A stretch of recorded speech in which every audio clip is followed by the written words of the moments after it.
Yo, I gotta say, this game is great. I just played it earlier. Y'all know I stream it on YouTube all the time. I've seen similarities to it and Ghost. There's some stuff that's there and some stuff that's not. Some it's like to a point. I just call the bad guys Mongols. I know that's exclusive to only Ghosts, but still, why not? Anyways, is my stuff up? Let's see. Yeah, I think I had closed my tab. Now we good. Ubisoft's latest game, Assassin's Creed Shadows, was always gonna live in the shadow of Ghost of Tsushima. Fans have been begging for years for Ubisoft to make an Assassin's Creed game set in Japan. And I mean, it's a no-brainer, right? You're essentially a ninja in these games anyway, and the whole concept of the series, switching up historical settings with each entry, it just seemed like Japan was an obvious slam dunk. It took them a long time to get around to it, though. So long that Ghost of Tsushima beat them to the punch in many ways. And at the time was considered an improvement over what Ubisoft was doing at the time. Still, a lot can change in 5 years, and Shadows is meant to be this kind of big refresh for the Assassin's Creed series, and it seems like a lot of people are enjoying it. We were pretty critical in our review, but either way, I think it's a fun conversation to look at the differences and similarities of these two games. We're not even here to talk about which is technically the better game. We want to talk about the differences. Which game is actually better is really up to you and your preferences. We're just interested in looking at what makes them different, and from there, you can draw your own conclusions, because I think both games, honestly, have their strengths and weaknesses. Some more pronounced than others, but we're not here to tell you what to think. We just found that it was interesting that we have two open-world stealth action games set in a historical Japan that can be directly compared to one another. And while yes, there's Rise of the Ronin, and that's a whole other thing, that game's off to the side walking to the step of its own drum, really. And to be clear, we're not talking about history or historical inaccuracies or anything like that, because for one thing, we're just not an expert, but also from a cursory search, it seems like both games have their fair share of inaccuracies. That's a rabbit hole you could spend hours in, but for this video, we're talking about the features and graphics and gameplay of both games. So, to start off with the obvious, let's talk maps. Ghost of Tsushima is set entirely on the islands of Tsushima and Iki, while Shadows takes place in a fairly large chunk of central Japan that actually includes several major cities like Osaka and Sakai. From what we've been able to find, it appears that the consensus is that the area of Tsushima is about 11 square miles, which is relatively small for an open world game, but Sucker Punch managed to do a lot with relatively little space. It feels large, even if technically it's not the biggest. It feels large. I'll say that. It feels very large. Of course, I've been through the whole map. You know where you're at. Now, in the case of Assassin's Creed Shadows, it feels big because it is big. The game is still new, so estimates are kind of all over the place, but we've seen people claim that the map in the latest AC here is between 31 and 55 square miles. Look, whether or not that's true, no matter how you slice it, Shadows has a much bigger map, and if you spent any time playing the game, then the general size of the map is just abundantly clear. It feels massive, and it takes a long time to get anywhere. I feel like I've been staying in this game very I think they got the market, they got everything else. The map of Shadows may be bigger, but the variety of places you explore is actually surprisingly similar. For being set on such a tiny island, Tsushima had some very diverse biomes, from temperate forests to foggy swamps and bamboo groves and plains to snowy mountains. This is a Sucker Punch creation. The real Tsushima isn't nearly big enough to have that kind of environmental diversity. They changed things to make it just a more interesting place to explore. One thing Shadows has that Tsushima doesn't are large cities and towns with huge castles. Now, because Ghost is set during the Mongol invasion of 1274, NPCs are pretty thin. The map is mostly a war zone, dotted with enemy camps and abandoned, burned-out villages. There are a few places with signs of life, but it's not a lot. The nature of the setting means that the largest town you find are still relatively small by most metrics and don't really have a lot going on. And in comparison, Shadows I'll has tell tons of everything just for NPCs, art. large cities just I brimming with just walk life up and and take culture them and out. shops, and it does a decent job trying to show that off. There's a lot of NPC business going on in the background, and while NPC AI and interactions have never really been one of Assassin's Creed's strengths, the animation work does a lot to make the random background NPCs feel like they're living parts of the world. Even if they're just doing a few repetitive actions over and over again, it's still pretty cool to see in motion. Now, the same is kind of true for Ghost of Tsushima as well, but Shadows still just has more reactive NPCs. In Shadows, NPCs will run for cover when it rains. Not all, but some, while in Ghost, people don't react to the rain at all. They just kind of stand around and go about their business. That's just one example. It doesn't necessarily prove anything. It's not a big deal, because Right. neither game is really all that interested in creating these believable living NPCs like a Rockstar or a Bethesda game or whatever. Graphically, Shadows is the more technically impressive game, which shouldn't come as a surprise given, the 5-year gap between titles. But Ghost of Tsushima still looks great, and depending on your perspective and your Right. preference, I love walking it actually might look better to you. It all comes down to art design versus raw fidelity. Ghost has more of like a dreamlike, kind of heightened atmosphere, where leaves are always swirling majestically through the air, and every vista you stumble upon looks like a painting come to life. It feels like it's always a sunset, it's always beautiful, it's always well lit. It's just heightened and more hazy, more vivid, and striking than what you'd expect to see in reality. It's one of those games that just begs you to stop and switch to photo mode when you want. Now, in comparison, Shadows is going for a more grounded and more realistic look, at least when it comes to world design. In that regard, it's very similar to past Assassin's Creed titles. It's just that everything looks better. One thing that stands out in Shadows compared to every other AC game and even Ghost is just how dense the world is. Trees and tall grass are everywhere. Forests in this game feel like real forests. They're often so thick that they feel like they're impenetrable. Towns and cities are bursting with details. The way water flows looks fantastic a lot of the time. With a PS5 Pro or a beefy PC, this game just looks really impressive. I think the key term here is cinematic. So Ghost of Tsushima is cinematic, while Shadows is not, at least not as much out in the world. The team at Sucker Punch really put in a lot of effort to make their game feel like you're playing a movie, which is often a criticism of Sony's first-party games, like, oh, you're just playing a movie. But in this case, it's true, and a strength rather than a weakness. It looks awesome. From the way cutscenes are directed, to things like the intense standoffs you can initiate, to the very Witcher 3 kind of style side quests, the game is trying to immerse you in a story more than a world. Now, in Shadows, the story often feels a little bit more like an afterthought, but in Ghost, the story is really woven into everything, even the gameplay. Jin starts off as a noble samurai, and over the course of the story, his sense of honor and duty slowly change as he follows the path of the ghost. The evolution into a stealth killing machine isn't just a mechanic, it kind of ties directly into the story.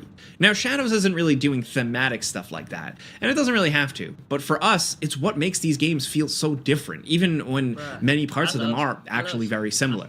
They're both open world, kind of stealth action games after all, so you'll be doing a lot of enemy base infiltrating, stealth kills, and open combat in both, but each game has its own strengths. Shadows, we've seen a lot of people saying that it has some of the better combat in the whole Assassin's Creed series up to this point, but it's still not as good as what we got in Ghosts. On the flip side, while stealth in both games is pretty comparable, the stealth in AC Shadows, while streamlined, still has more depth of options and is just a little bit more complex and interesting. It's stealth forward. For as much as it doesn't compare to Ghost's combat, Shadows really did step up the game with the new combat system. It's a little bit more hard-hitting, it feels a little better, there's a couple of cool weapon varieties, there's some refreshing changes here and there, and with two very different characters to pick from in Shadows, still, the fighting in Ghost is just better. It's undeniable. It's all just so visceral and intense. Combat in Ghosts is super responsive, enemies are vicious and will gang up on you, and death can come in seconds. Another example of how cinematic Ghost can be is actually in the death animations. They could have easily just finished with a generic, you're dead, on screen, but instead, Jin falls, and an enemy always finishes him off right on the ground there, followed by a hard cut to black. It's just so brutal. Look, we're not saying that Ghost is like the hardest game or anything. Once you get the hang of the combat, it's easy to become pretty badass and unstoppable, but it just feels more visceral and responsive. The flick of the sword, the clang of a weapon just really hits hard. In contrast, Shadows' combat still does feel a lot like Assassin's Creed Origins, or at least the DNA is still very much there. It's not quite as floaty and imprecise as it used to be, but there are still moments where you're slashing away at an enemy with the same attack and they're just barely reacting at all. Sometimes you don't dodge when it feels like you should, or your character doesn't react to your button press. It's not all the time, but it's a lot more often than in Ghost. Yeah. I think the combat differences are really clear when you have a big showdown as Yasuke against like a Ronin or something like that, and then you have a showdown as Jin against some Ronin. It's just a completely different type of feel and flavor, and Ghost of Tsushima really nails that one quick, perfect strike, like that zen feeling. You know, that cinematic samurai showdown where two swords swing and one man falls. Ghost of Tsushima, in our mind, absolutely nails that, and unfortunately, Assassin's Creed Shadows just can't come close. Where it excels is when it feels like Tenchu and you're running around on a rooftop and you're stabbing a dude. And on the flip side, the stealth in Ghost is mostly serviceable. It's purposely simplified, and people can have some badass moments with it for sure, especially if you're really good at just really firing on all cylinders.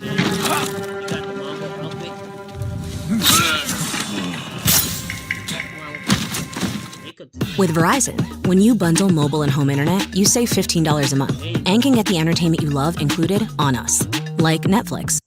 But in comparison to Shadows, it doesn't hold up quite as well.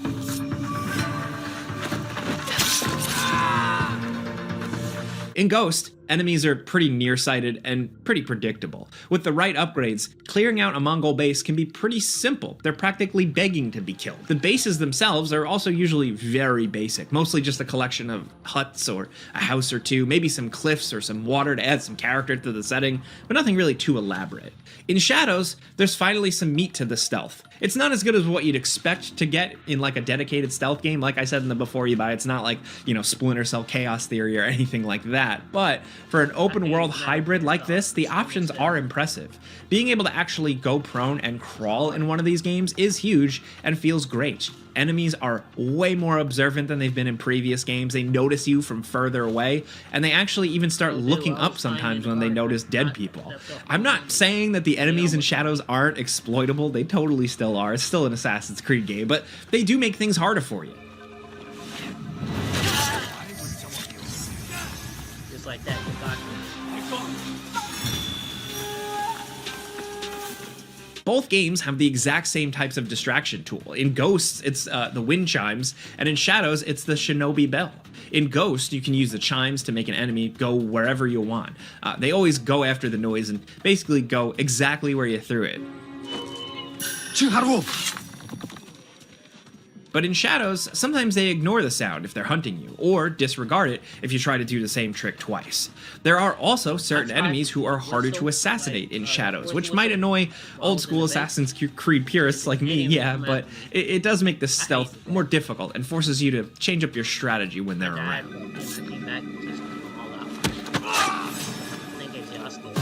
Are you sure you want to fight me? Crush you and enjoy it!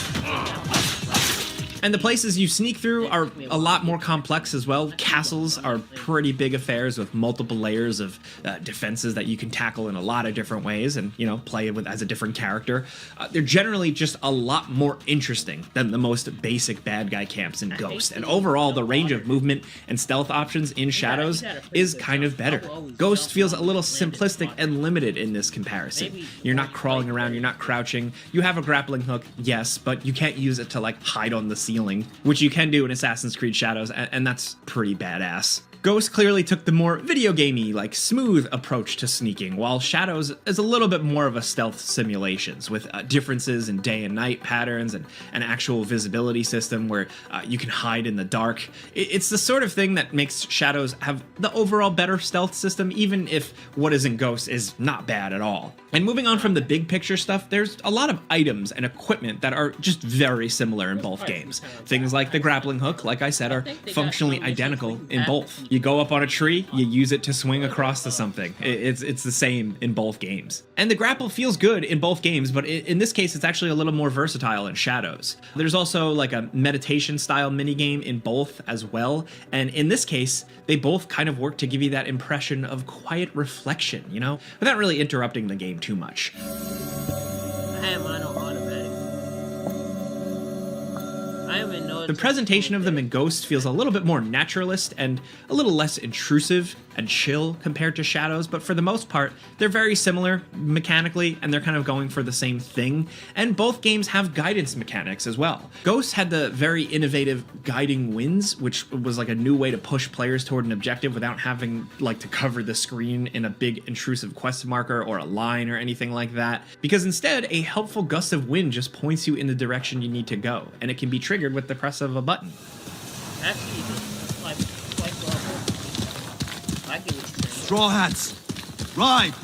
Now, in comparison, the Pathfinder in Shadows is a lot more basic. It's just a line that draws the trail in the direction that you need to be going. It's simple, effective, but it's kind of boring. The guiding winds were legitimately an innovation in 2020, and there still hasn't really been anything else in open world games to match it. So all Assassin's Creed do is just probably rip it off, which they didn't, or just, do what they've always done. So they went with the second option, a line on the ground. Here's how AI will completely transform how book covers are designed. It's no longer just about picking an image. Follow it, go have fun. And interestingly enough, the story of Assassin's Creed Shadows versus Ghost of Tsushima is much like the narratives of both games, at least partially innovation versus tradition. Ghost is the innovator. It brought in some properly visceral combat into the open world genre.